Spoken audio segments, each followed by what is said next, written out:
Welcome back, guys, to Phoenix Wright Trials and Tribulations as we start our courtroom debacle.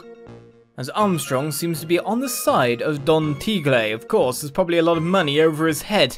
There seems to be more than one possible murderer here in some senses, or at least maybe it's a team. I do not know, but maybe if we stop pressing, we'll find out. When it all happens, there were just 2 customers in my restaurant. Were there now? And who were the 2 customers exactly? Me, of course, the young man who died. And the other, not so young man. Why don't you call him Victor Kudo? I mean, he's a regular there, isn't he? He buys your cappuccino, coffee, I don't know. You're referring to yesterday's witness, I presume. What about the other man Maggie said she saw at the table? Something tells me Mr. Armstrong isn't planning to disclose his existence, is he? We need some hard evidence first before we can bring him up, don't we? I guess I'll just have to try a different approach for the time being. I remember I was experimenting with some new Art Decos that day. Ah, no, we need to press that one. New Art Deco, the mirror that you said? You were experimenting with Art Deco? How come I never heard about that before today? You are not familiar with the language of interior design, monsieur? Please stay on topic. Now, why didn't you tell the court about this before? But I did, just a few moments ago. Excuse me, Mr. Armstrong. This deco you mentioned, are you referring to some sort of decorature? No, Art Deco. It is a style of design, Your Honor. He's talking about interior design, walls, ceilings, carpets, that kind of thing. Ah, yes, of course. That deco. I was trying to achieve a more effeminate look for my restaurant. I was planning the most bold remodeling of La Decor. With what money? Like having a large mirror between the tables, for example. How big of a mirror are we talking about here? Both, something about 4 meters wide and, about 2 meters high. Let's see, if 1 meter is about 1 yard. Holy glass in a frame, that's huge, and they cost a lot if you buy a huge mirror. I was intending to install it on the ceiling eventually. The ceiling? Was there a mirror on the ceiling? I don't remember. That's weird. Man, no, but I decided not to go through with it in the end. What should I do? Should I ask him more about the mirror or not? I guess it's not a bad idea. If you really had such a large mirror in the restaurant, someone would have noticed it.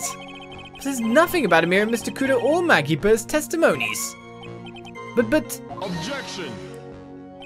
You didn't ask, Trite. You have only yourself to blame for such sloppy work. What? I mean, we'd have seen it with eyes.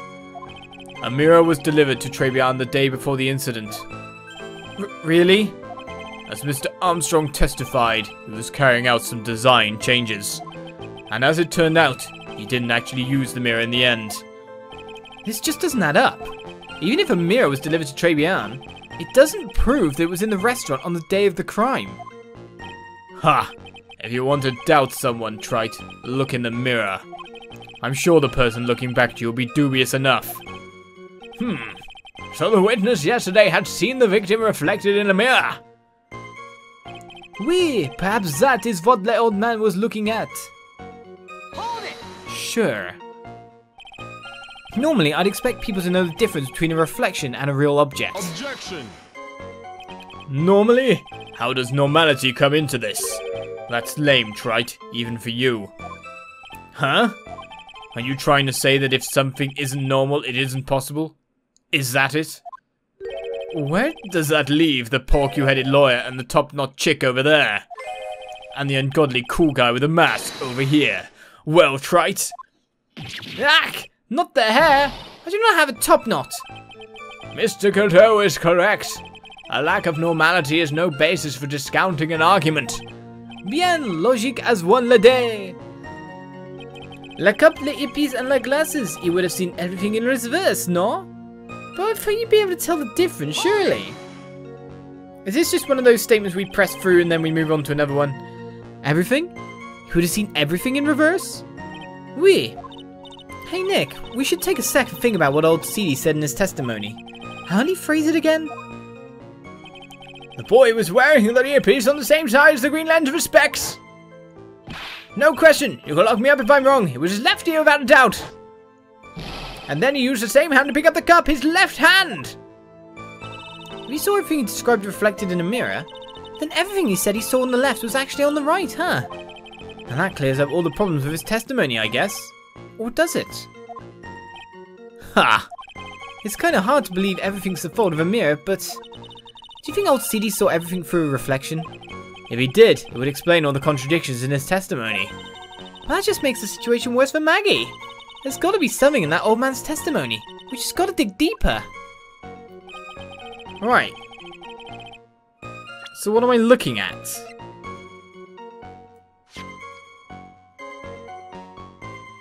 I don't think there was a mirror for starters, but how do we go about proving that?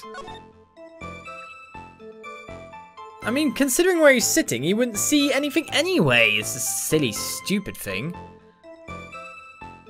Unless you're saying he's seeing a reflection on the other wall of the guy, but... I mean, if it was on the other side, if it was a reflection of a mirror off the other wall, he wouldn't see it at all.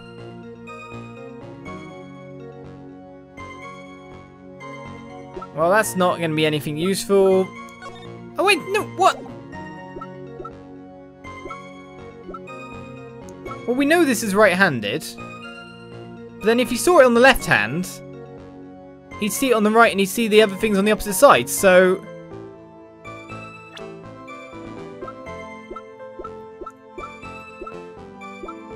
So if he did see a reflection and see the coffee cup on the other hand, then the guy's wearing the other stuff on the wrong side.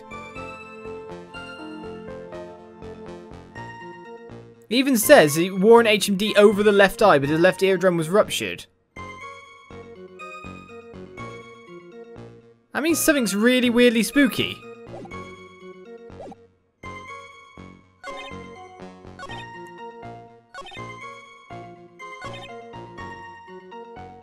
So I'm probably presenting stuff to here. You would have seen everything in reverse, but something's wrong with the statement in general anyway.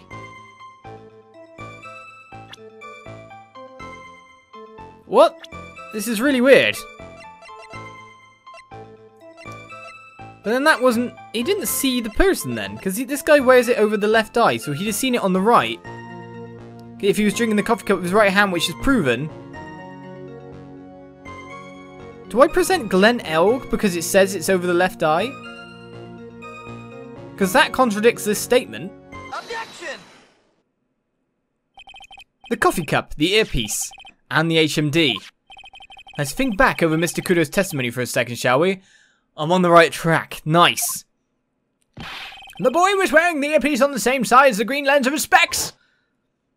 No question. You can lock me up if I'm wrong. It was his left ear, without a doubt.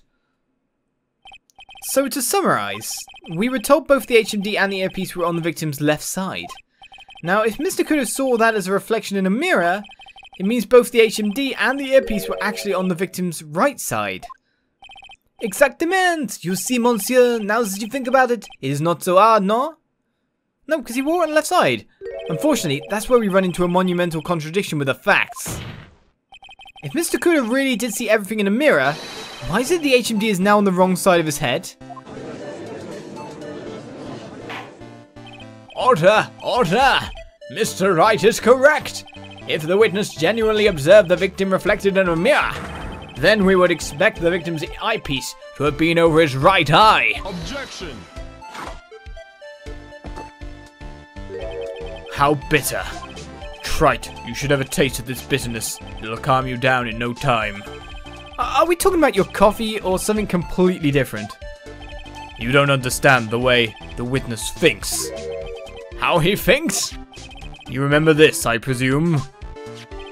The I broke the vase, apology, I mean Mr. Kudo's sworn testimony. Affidavit. Exactly. The old man has one very grievous habit, other than throwing seeds. The more of an impression something makes, the more muddled his mind makes it. And what's the most striking thing about Mr. Elg? Clearly, it's the victim's eyepiece. And that's my point. The old man strikes again. What? You can't just say that. Mr. Elg's HMD made a big impression on the old man.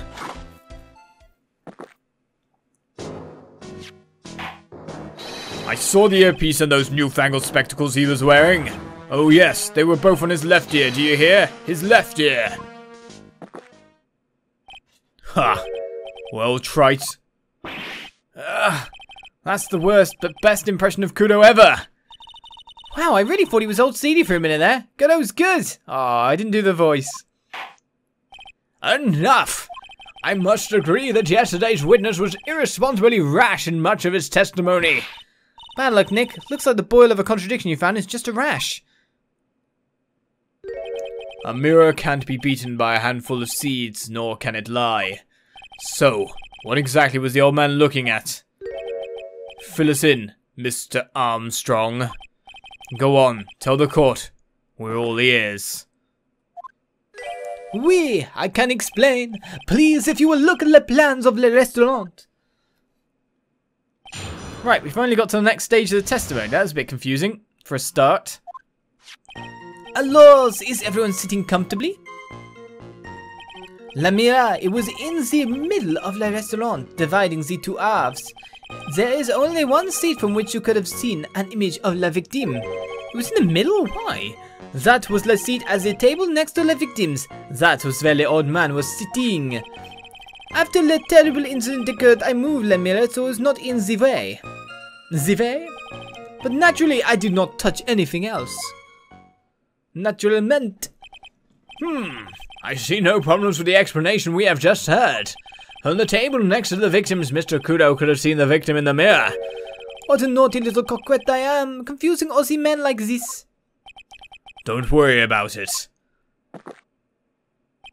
We can keep up, except for the guy breaking out in a cold sweat over there again. Ah, I hate that guy. You said you didn't touch anything else apart from the mirror. Are you quite sure about that? Volunteers, of course. Very well, Mr. Wright. Your cross-examination, if you please. Alright then, the mirror.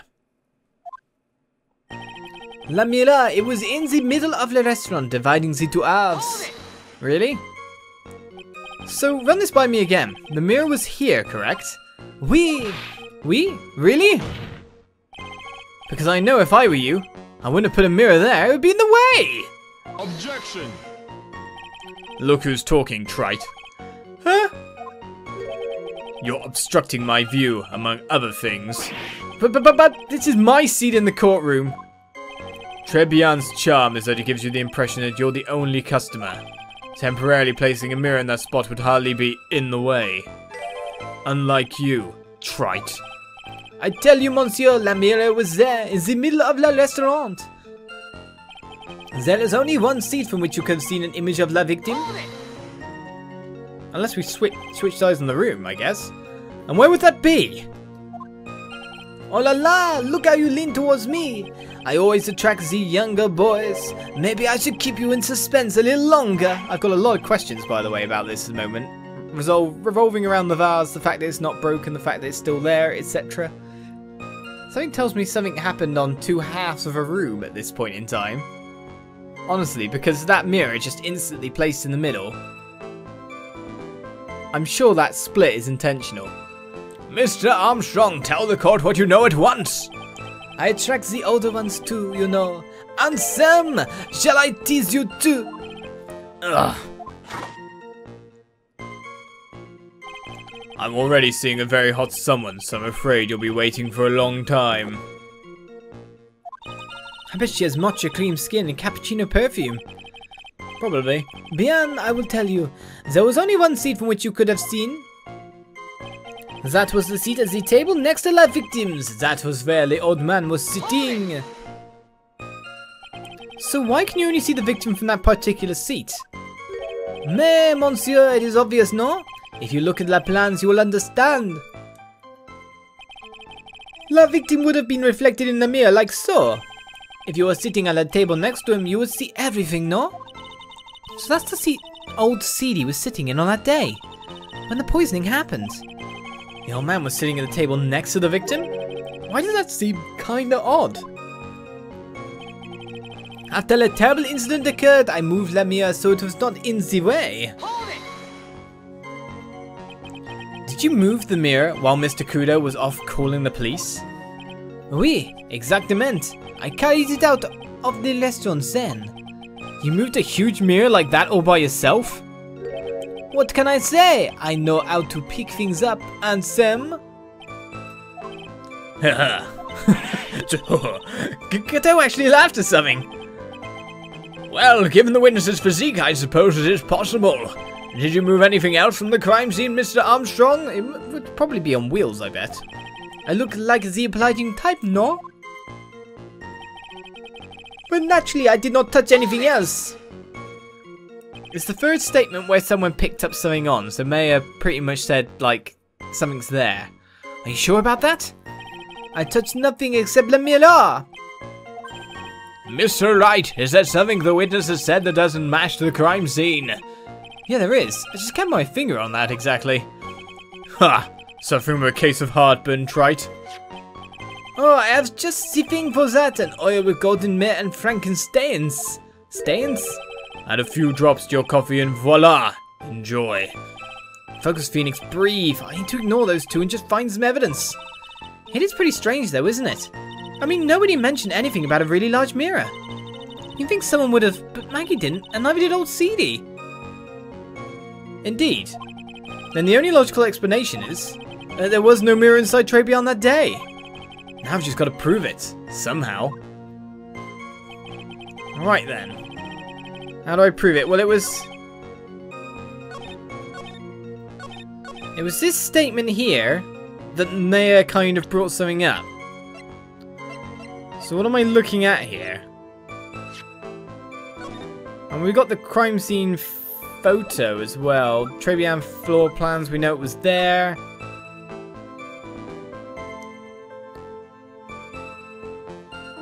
I mean, this doesn't show anything exactly.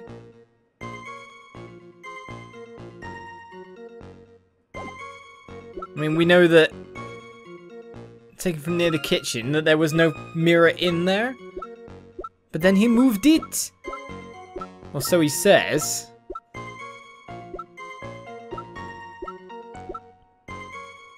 At this point, we're stuck. Actually, we're not so stuck, because it can only be about proving or looking at the scene itself. And the fact that the vase wasn't broken could be a thing.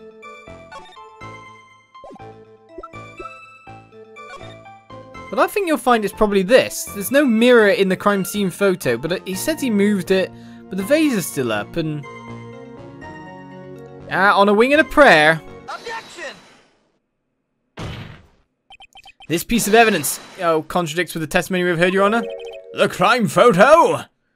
Oh, it does. Okay, it sounded like it was a bad thing. It sounded like he did a stock sentence, but it didn't. Yes, this photo clearly shows something that theoretically should not exist. What on earth do you mean by that, Mr. Wright? Should not exist? Ha! Sounds like you're describing yourself, Trite. It's the vase, isn't it? Now then, if the defense would please clarify its statement.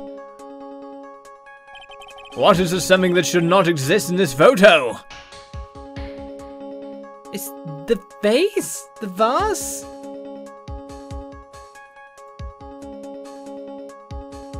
I mean, can't see the coffee. The victim?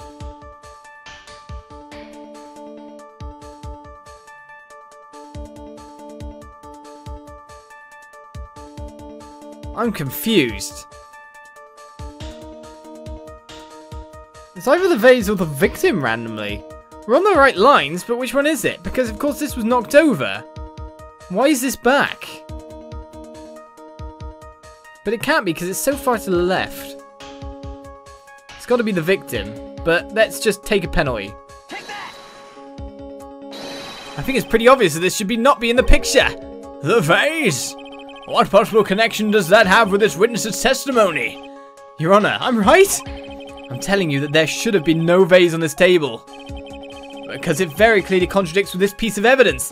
Ha ha! This here. There is one thing that was clearly demonstrated by yesterday's testimony. Mr. Kudo broke the vase that was on the table where he was sitting. I'm right! And yet what, Phoenix? And yet, we'll find out where this chain of thought goes Next episode of Phoenix Wright Trials and Tribulations, where I felt that was a harder core session than it had to be. But I'm getting there. Somehow. Basically by process of elimination of evidence. And then thinking that this has to be it, but it's probably not it. But then somehow getting it right anyway. I'll see ya. Bye-bye.